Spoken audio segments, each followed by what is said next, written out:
place my two right sides of my pants together like that. I'm placing those two edges of the overlock together, and I'm going to pin them in place.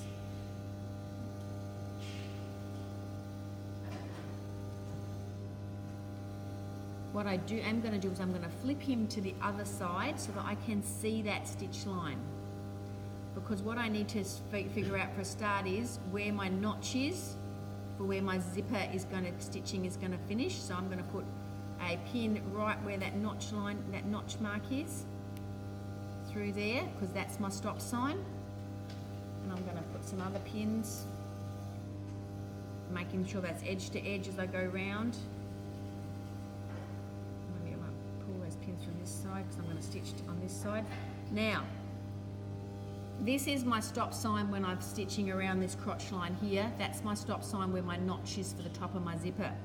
I am not going to stitch all the way through to the inner leg because I need to be able to overlock and stitch up my inner leg. So I'm going to start about 2 to 3 centimeters in, which makes that my stop sign. So I've got two stop signs, a beginning and end stop sign. I want to stop at least 2 to 3 centimeters from my inner leg.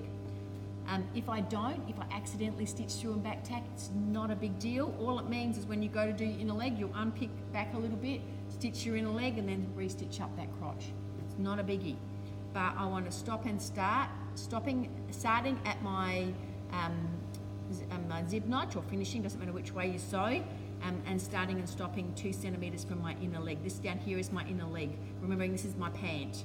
So it's got my inner leg here, my waist, my side seam, imagining down this side here. I want to stitch that at 1 centimeter, so I'm going to back tack stitch up at 1 centimeter. But what we'll find when we hit as our facing stitch line, that's already at 1 centimeter. So I need to stitch just on the inside of my pant to miss that. So not towards my seam allowance, but towards the inside of my pant to just miss that. So let's come around and I'll show you.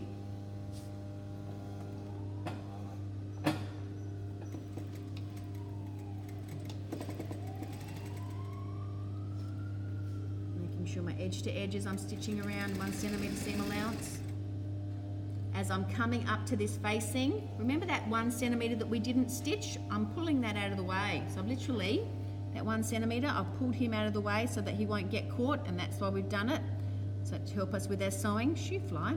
And then as I'm coming up, I'm going just to the inside of that stitch line,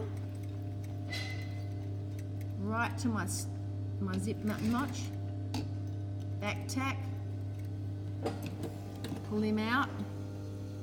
Okay, so when I look at him, just clean him off. So when I look at him, this seam allowance, it's 1 centimeter, and then it gets slightly bigger than 1 centimeter, more like 1.2, just by the side of my fly facing.